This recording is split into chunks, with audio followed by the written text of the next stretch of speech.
University మంచి భవిష్యత్తు కోసం తెలుగు విద్యార్థులు ఇష్టపడే యూనివర్సిటీ. కాల్ 9059052378 9059052379.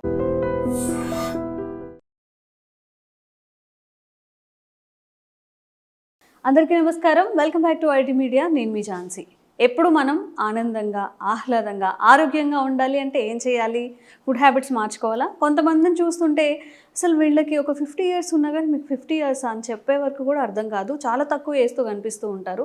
అండ్ ఇంకొంతమంది షుగర్ ఉన్నా కానీ వీళ్ళకి షుగర్ ఉందా, ఇంత ఆరోగ్యంగా ఉన్నారు అని అలా అనిపిస్తూ ఉంటుంది కొంతమందిని చూసినప్పుడు. సో మనం ఆరోగ్యంగా ఉండాలి, హెల్తీగా కనిపించాలి.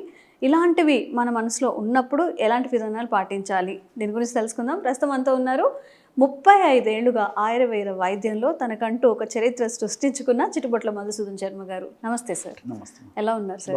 మీరు ఎలా ఉన్నారు? బాగున్నాను సార్. సో హెల్తీగా ఉండాలి, చక్కగా ఎక్కువ కాలం బ్రతకాలి అన్నప్పుడు మనం ఏదైనా మార్చుకోవాలా, లేకపోతే కొంతమందిని చూసినప్పుడు వాళ్ళకి అనిపిస్తుంది ఇంత ఆరోగ్యంగా ఎలా ఉన్నారు వీళ్ళు, ఎలా ఉండగలిగారు, అసలు ఏం తింటున్నారు వీళ్ళు అనిపిస్తుంది. సో మనం హెల్తీగా ఉండాలంటే అసలు ఏం చేయాలి సార్? మనకి ఎలాంటి డిసీజెస్ రాకూడదు, యంగ్గా అనిపించాలన్నప్పుడు. అంటే ఇతర దేశీయుల సంస్కృతి సాంప్రదాయాలను కూడా గుర్తిరిగి ఇతరులు ఏం చేస్తుంటే ఇతర దేశీయులలో మన వాళ్ళతో పోల్చుకుంటే చాలా దేశం వాళ్ళు ఆరోగ్యంగా ఉన్నారు అనేటి వాటిపైన కొంచెం అవగాహన కలిగి ఉండి వాళ్ళను పాటించడం వల్ల కూడా మనకు తెలియకుండానే మన ఆరోగ్యం బాగుంటుంది తల్లి. ఓకే, అది నేను చెప్పేది. ఇతర దేశీయులు ఆరోగ్యంగా ఉన్నారు అంటే రష్యా. మరి ఇంకోటి చెప్పనమ్మా, ఇంకా సన్నగా ఉండేది ఎవరు అంటే కొరియన్స్ వాళ్ళ స్కిన్ గ్లో అంటారు, ఏదైనా కంపేర్ చేస్తూ ఉంటారు కదా కొంతవరకమ్మా. Japan. Japan. Okay, so correct చెప్పారమ్మా మీరు. జపాన్ వాళ్ళు కూడా మంచిగా ఉంటారు, అంటే కొంచెం కనిపించడానికి యంగ్ లుక్తో కనిపిస్తారు, బాగుంటారు చూడడానికి కూడా. చాలా మంది అనుకుంటాం మనం మూవీస్ అవి చూసినప్పుడు. ఓకే, సో జపాన్ అమ్మా మంచి క్వశ్చన్ రైజ్ చేశారమ్మా. నిజంగా ఇది చాలా మంది కూడా ఆశ్చర్యపోతారు ఈ విషయాలన్నీ మనం తెలుసుకుంటే. వీళ్ళు జపనీయులు మీరు గమనించండి అమ్మా, స్లిమ్గా ఉంటారు, ఎప్పుడు యాక్టివ్గా ఉంటారు. ఉదయం నుంచి రాత్రి వరకు అహర్నిశలు వాళ్ళు శ్రమ చేసినప్పటికీ ఉదయం పూట ఏ యాక్టివ్నెస్ ఉంటుందో అదే యాక్టివ్నెస్ ఉంటారు. రెండోది ఏంటంటే వాళ్ళలో స్థూలకాయలను మనం లైట్ వేసి వెతికినా కనిపించరు. అవునా సార్? అంత తక్కువ? అందరూ అట్టే ఉంటారు, మా ఆడవాళ్ళు అంతే ఉంటారు, మగవాళ్ళు అట్టే ఉంటారు. సో ఆరోగ్యవంతంగా ఉంటారు. అట్లే ఇంకోటి ఏంటంటే మిగతా ప్రపంచంలో మిగతా దేశంతో పోలిస్తే వీళ్ళు జపనీయులు 100 సంవత్సరాలు వాళ్ళ సగటు ఆయుష్ ప్రమాణం అమ్మా. ఇవన్నీ పరిశోధన ద్వారా నిరూపితమైనటువంటివి. మీరు మంచి ప్రశ్న అడిగారు కాబట్టి ప్రజలకు కూడా ఇవన్నీ నేను ప్రేక్షకులకు తెలియజేస్తున్నామా. యాక్చువల్గా మన భారతీయుల యొక్క సగటు ఆయుష్ 70 సంవత్సరాలమ్మా. ఇతర దేశస్తుల సగటు ఆయుష్ దాదాపు 80 నుంచి 85 సంవత్సరాలు నడుస్తుంది ప్రజెంట్ లేటెస్ట్ రిపోర్ట్స్ని బట్టి. అట్నే చైనా వాళ్ళది 90 సంవత్సరాలు ఆయు ప్రమాణం. సో జపనీయులది మాత్రం 100 ఇయర్స్ అమ్మా. 100 ఇయర్స్ కూడా ఆరోగ్యవంతంగా జీవిస్తారు. వాళ్ళ యొక్క ప్రత్యేకత అది. మన భారతీయుల్లో 70 సంవత్సరాలు సగటు ఆయు ప్రమాణం అయినప్పటికీ ఆరోగ్య ప్రమాణాలు సరిగ్గా ఉండవమ్మా. ఆయుష్ 70 సంవత్సరాల ఉన్నటువంటి ఆ లిమిటెడ్ ఆయుష్లో కూడా మంచి ఆరోగ్య ప్రమాణికరమైనటువంటి ఆరోగ్యవంతమైన ఆయుష్ అయితే ఉండదమ్మా మన వాళ్ళలో. ఆయుష్ 70 సంవత్సరాలు బీపీలు, షుగర్లు, హార్మోన్ సమస్యలు ఏవో ఒకటి ఉంటాయి తప్ప హెల్తీగా నాకు బాగుందని చెప్పే పరిస్థితి లైట్ వేసి వెతికిన ఇండియన్స్లో లేదమ్మా.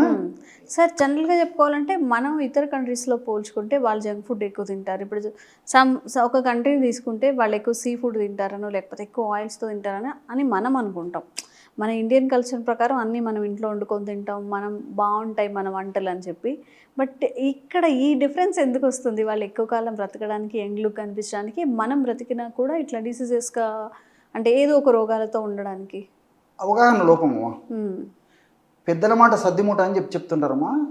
పెద్దల మాటను మనం మర్చిపోయేసి పాశ్చాత్య సంస్కృతికి అలవాటు పడిపోయేసేసి, అంటే ఇంతకుముందు కూడా చెప్పే వాళ్ళకి నాగరికత, వాళ్ళ జీవన విధానాలు తెలుసుకోవాలని చెప్పేసి వాళ్ళు అన్నటువంటి మంచిని గ్రహించాలమ్మా. ఏవైతే వాళ్ళు మంచిగా చేసుకోవడం వల్ల ఆ విధంగా మంచి ఆయుష్, మంచి జీవన ప్రమాణాలు వస్తున్నాయో అది మనం అడాప్ట్ చేసుకోవాలి. సో చాలా పాశ్చాత్య దేశాలు మీరు అన్నట్లు junk food, fast foods, bakery foods ఎక్కువ తీసుకుంటే పరిస్థితి ఉందమ్మా. కానీ వాళ్ళు ఏం చేస్తారంటే అమ్మా అర్లీగా ఫుడ్ తీసుకుంటారు. సో నైటు అర్లీగా ఫుడ్ తీసుకుంటారమ్మా, అంటే డిన్నర్ అర్లీగా పూర్తి చేసేస్తారు అనమాట. రెండోది ఏంటంటే ఆ ఫుడ్ తీసుకున్నప్పుడు కూడా దాదాపు 40% 50% ఈ యొక్క ఫ్రెష్ ఫుడ్ తీసుకుంటారు, అంటే వెజిటబుల్స్ రా ఫుడ్స్ బాగా తీసుకుంటారమ్మా. అంటే కుక్డ్ ఫుడ్ కాకుండా అన్కుక్డ్ ఫుడ్ రా ఫుడ్ తీసుకుంటారు కాబట్టి ఈ రా ఫుడ్ ప్రభావం ఎక్కువ ఉండడం చేత వాళ్ళు చేసినటువంటి వాళ్ళకి అంత తప్ప గత్యంతరం లేదు కాబట్టి వాళ్ళ ఆ యొక్క ఈ బేకరీ ఫుడ్స్ జంక్ ఫుడ్స్ తీసుకున్నప్పటికీ రా ఫుడ్ యొక్క ప్రభావం చేత వాళ్ళకి ఆరోగ్యం అంత ఇబ్బంది పెట్టకుండా ఉండేటువంటి పరిస్థితి ఏర్పడుతుంది. మనది రివర్స్ అయిపోయింది. మనం నూనె ఎక్కువ వాడతాము, ఇతర దేశస్తులు పోల్చుకుంటే ఉప్పు ఎక్కువ వాడతాము, స్వీట్ ఎక్కువ, పంచదార ఎక్కువ వాడుతుంటాము, బెల్లం ఎక్కువ వాడుతుంటాము. సో మనం చేసే పనులన్నీ రాంగేమ్మా.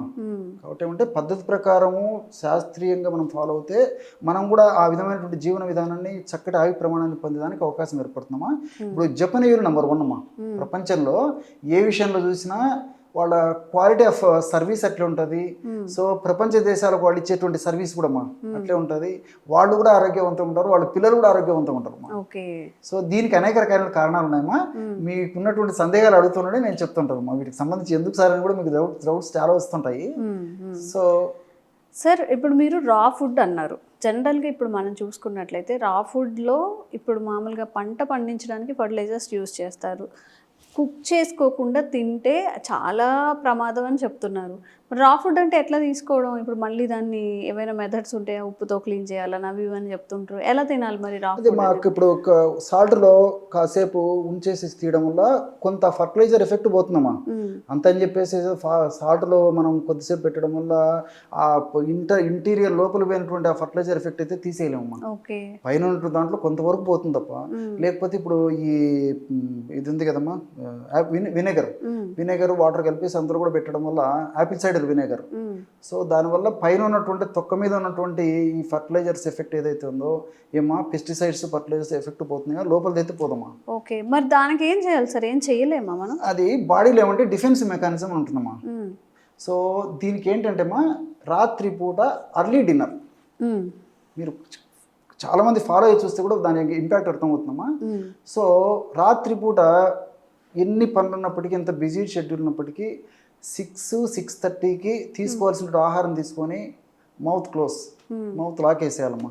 పొద్దున వరకు ఓపెన్ చేయకూడదమ్మా. స్ట్రిక్ట్గా ఫాలో అవుతే 6 to 6 12 hours అంతేమ్మా. ఏం తీసుకోకూడదమ్మా.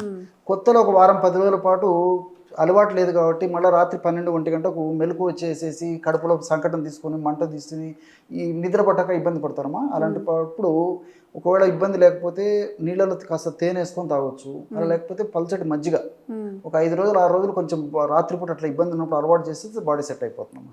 సో ఇక్కడ ఏం జరుగుతుందంటమ్మా, మనకు భగవంతుడు ఇచ్చినటువంటి వరం ఏమంటే ఈ పద్ధతులన్నీ ఇట్లాంటి ఏదన్నా టాక్సిటీ విషతుల్యమైనటువంటి అంశాలు ఏవైనా మన బాడీలోకి పోయినప్పుడు లివర్ డీటాక్సిఫై చేసేస్తుందమ్మా. సో ఎప్పుడైతే మనం అర్లీగా ఆహారం తీసుకుంటామో, మనం ఉదయం నుంచి సాయంత్రం వరకు తీసుకున్నటువంటి రకరకాల పదార్థాలలో ఉన్నటువంటి విషతుల్యమైనటువంటి అంశం ఏదైతే ఉందో అది రాత్రి 6-7 తర్వాత మనం ఆహారం తీసుకున్న తర్వాత ఆ పదార్థం 10 గంటల జీర్ణం అయిపోతుందమ్మా, ఇంచుమించు 3 గంటల తర్వాత. అప్పుడు లివర్కు రెస్ట్ దొరుకుతుంది కాబట్టి అప్పుడు అదంతా డీటాక్సిఫై చేసేస్తుంది. సో పొద్దునకంతా యాక్టివ్గా అలర్ట్గా ఉండేటువంటి పరిస్థితి ఏర్పడుతుంది. కాబట్టి దాని యొక్క ప్రభావం దేహం మీద అంత ఉండదమ్మా. కాబట్టి ప్రస్తుత పరిస్థితులు మనం చేయదగింది అంతేగాని అంతకంటే మనం చేయదగింది లేదమ్మా. ఎందుకంటే జనాభా పెరిగిపోయింది, అవసరాలు ఎక్కువైపోయినాయి, తర్వాత ఈ యొక్క తిను పదార్థాలు ఎక్కువైపోయినాయి, ప్రతిదీ ఎక్కువైపోయింది. మరి ఇంత జనాభా కావాల్సింటే పంట ఎక్కువ పండించాల్సి వస్తుంది. పంట ఎక్కువ పండించాల్సింటే మరి ఫర్టిలైజర్స్ ఇలాంటి వాడితే కానీ ఎక్కువ పంట ప్రొడ్యూస్ చేయడానికి వీలు పడదు. ఆర్గానిక్ అనేసరికి ఖర్చు ఎక్కువ వస్తుందమ్మా. ప్రజెంట్ ఉన్నటువంటి స్టేజ్లో అందరికీ సామాన్య మానవునికి అందుబాటులో ఉన్నటువంటి పరిస్థితి ఏర్పడుతుంది. సో ఇలాంటి వాటి వల్ల ఏంటంటే ఆర్గానిక్ ఫుడ్ మీరు అన్నట్లు తీసుకోవడం చాలా చాలా మంచిదమ్మా. నేను కూడా ఫస్ట్ ఉంటా ఆ విషయం చెప్పడం. అవైలబిలిటీ ఉన్నప్పుడు అందరికి సాధ్యం కాదు కదమ్మా. నేను ప్రోత్సహించేది కూడా అలాంటి వాటినే. మరి ప్రస్తుత కాల పరిస్థితులతో మరి సాధ్యం కదమ్మా. మనం ఏ ఫుడ్ తీసుకున్నా ఫర్టిలైజర్స్ పెస్టిసైడ్స్ వచ్చిన ఫుడ్. సో ఇలాంటి పద్ధతిలో మరి సాయంత్రం పూట అర్లీగా తీసుకోవడం వల్ల, అర్లీగా డిన్నర్ తీసుకోవడం వల్ల ప్రాబ్లం ఉండదు. ఓకే, అన్ని దేశాలకి ఆదర్శం భారతదేశం అని మనం చెప్తాము. ఎందుకంటే మనం ఆచరించే పద్ధతులు విధానాలు మన యాన్సెస్టర్స్ నుంచి మనకు వచ్చిన విధానాలు కూడా వేరే. కంపేర్ చేస్తే ఇప్పుడు చూసుకుంటే మనమే అప్పట్లో ముందున్నామని చెప్పుకుంటారు. ఎక్కడ మనం మిస్లీడ్ అయ్యామంటారు? ఆ రోజు విధానాలు మనకు సైన్స్ అయితే ఉందమ్మా, విజ్ఞానం ఉంది, మేధా సంపత్తి ఉంది. మన వాళ్ళు చక్కగా అరటిపండు వచ్చిపెట్టినట్టు విజ్ఞానాన్ని అందించారు, కానీ మనం దాన్ని సద్వినియోగం చేసుకోలేకపోవడం చేతనే ఈ ప్రాబ్లం వస్తుంది. ఇక్కడ ఈ విషయం అడిగేసరికి కొన్ని అదే ఇంతకుముందు జపనీయుల గురించి చెప్పాను కదమ్మా, వాళ్ళ ఆరోగ్య రహస్యాల గురించి. అది చెప్తే మనం పొరపాటు జరుగుతున్నామో తెలుస్తుందమ్మా. ఓకే. సో జపనీయులు ఏం చేస్తారంటే వాళ్ళ భాషలో హచిబు జపనీయ భాషలో ఆ పదం ఉందమ్మా, హచిబు అంటే ఆహారము 80% తీసుకోవాలి, రిమైనింగ్ 20% వదిలిపెట్టారన్నమాట. హచిబు అంటారు అన్నమాట. సో వాళ్ళు చిన్నపిల్లలు కూడా ట్రైన్ చేస్తారమ్మా.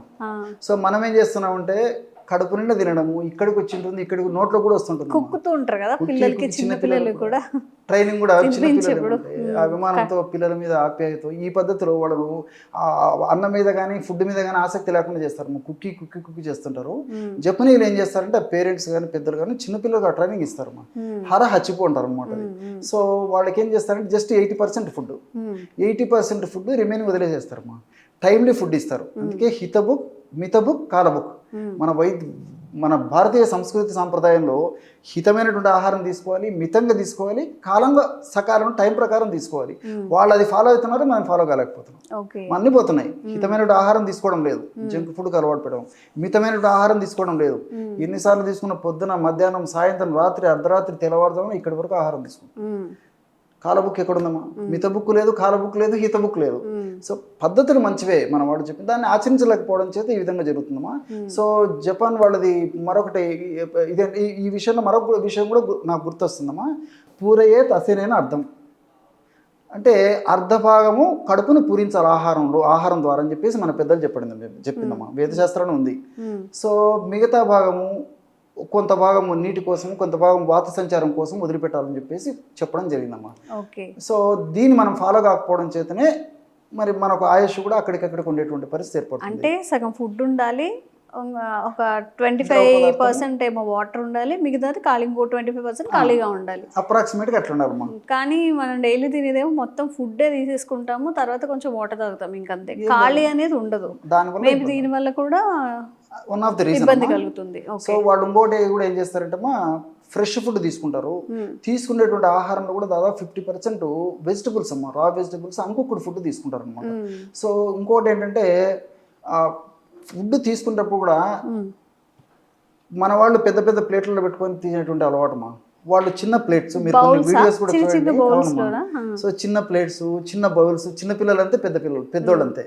సో చిన్న ప్లేట్లు ఉన్నప్పుడు ఏమంటే ఆహారం కొద్దిగా తీసుకుంటాం, ఎక్కువ కనిపిస్తుంది ప్లేట్లో, సెటైటీ సెంటర్ అని ఉంటుంది, అది సాటిస్ఫై అయిపోతుంది. చిన్న కప్స్, వీటితోనే ఆహారం తీసుకుంటుంటారు. మనం పెద్ద ప్లేట్ ఉండాలి, పెద్ద కప్పులు ఉండాలి కాబట్టి ఎక్కువ ఆహారం తీసుకుంటాం, అదొకటి. తర్వాత ఏమంటే మైండ్ సెట్ అనమాట, మనసు ఉంచి తీసుకుంటారు అనమాట. సో ఆహారం తినేటప్పుడు ఏమంటే పవిత్ర భావనతో ఆలోచన చేసి మనసు పెట్టి తినాలమ్మా. వాళ్ళు మైండ్ఫుల్ ఫుడ్ తీసుకుంటారు, మనసు పెట్టేసి తినేటప్పుడు ఈ టీవీలు చూడడము, ఫోన్లు మాట్లాడము, లేకపోతే ఇంకో పని చేయడము, ఇంకో లేకుండా మనసుని అంతా ఆహారం మీద లగ్నం చేసి కొద్దిసేపు తినేసేసి, అతి ఎక్కువ ఫాస్ట్గా తినరు, అతి స్లోగా తినరమ్మా, మధ్య రకంగా తినేసి జాబ్ చేస్తారు. వీటన్నిటికంటే కూడా ఇంతకుముందు చెప్పినట్టు రాత్రి అట్ ఎనీ కాస్ట్ అర్లీగా ఆహారం తినేస్తారు. మనం ఏమి చేయలేకపోయినా పోనీ ఫుల్గా తిన్న శ్రమకి కొంచెం అర్లీగా తిని 7 తర్వాత, అట్లీస్ట్ 7 తర్వాత మనం ఏం తినకుండా ఉన్నట్లయితే కూడా హెల్తీగా ఉంటాం, చాలా వరకు హెల్తీగా ఉంటారమ్మా. మనకు సాధ్యమైనంత పద్ధతులు ఎంత మనకు వీలైతే ఆ విధంగా చేసుకోగలిగితే కూడా, నేను చెప్పాను కదమ్మా, ఈ బయట వాతావరణ కాలుష్యం వల్ల కానీ, తీసుకునేటువంటి ఆహారం వల్ల కానీ, మానసికమైనటువంటి ఒత్తిళ్ళు కానీ, అనేక రకాలైన కారణాల వల్ల ఏర్పడేటువంటి శరీరంలో ఉన్నటువంటి రుగ్మతలు కూడా ఎలాంటివి మనం ఏం చేయలేవు, కొత్త రుగ్మతలు కూడా, జబ్బులు కూడా రాకుండా ఉంటాయి. సో అర్లీగా తీసుకోవాలి ఫుడ్, అది వీటన్నిటికంటే కూడా మేజర్ రోల్ అది ప్లే చేస్తుంది. ఓకే, సో ఇది కంప్లీట్ ఇన్ఫర్మేషన్ అనమాట. మనం వెయిట్ తగ్గాలి అనుకున్నా, హెల్తీగా ఉండాలి అనుకున్నా, అందంగా కనిపించాలనుకున్నా, అన్నిటికీ 1 స్టాప్ సొల్యూషన్ లాగా అర్లీ డిన్నర్ 7 తినడానికి ట్రై చేయండి. ఒకవేళ తినలేకపోతే కూడా జంక్ ఫుడ్ అదంతా అవాయిడ్ చేసి కొంచెం తక్కువగా క్యాలరీస్ వచ్చేలాగా, ఎక్కువ ఆయిల్ ఫుడ్ అలా కాకుండా కాస్త స్టమక్కి మంచిగా అనిపించేలాగా తినండి. సో ఇలా తింటూ ఉంటే మన ఆరోగ్యాన్ని 10 కాలాల పాటు కాపాడుకోవచ్చు. Thank you sir. Sir, one life lesson what medicine has taught you. Whatever you can do without expecting. But I really believe మన పాజిటివ్ యాటిట్యూడ్ ఉంటేనే మనం ఏదైనా సాధించగలం. గట్ని మనం కరెక్ట్గా డీల్ చేసినట్లయితే అది మనకి పాజిటివ్ హార్మోన్స్ని రిలీజ్ చేస్తుంది. షుగర్ వచ్చిన వాళ్ళ పరిస్థితి ఏంటి? పొట్ట దగ్గర పెరిగితే దాన్ని ఆండ్రాయిడ్ అంటారు, ఆండ్రాయిడ్ ఫోన్ కదా. అసలు థాట్స్ ఎందుకు వస్తాయి? బ్రెయిన్ డెడ్ అంటే దానికి ప్రపంచం అంతా కూడా కొన్ని నిర్దిష్టమైనటువంటి లక్షణాలు ఉన్నాయి. మానసికంగా ధైర్యంగా ఉంటే క్యాన్సర్ జయించవచ్చు. You are a doctor for a cause sir, అంతే. వాళ్ళకి వచ్చిన ఆదాయం కాకుండా ఫ్రీ సర్వీస్ ఎంతమందికో చేస్తారు.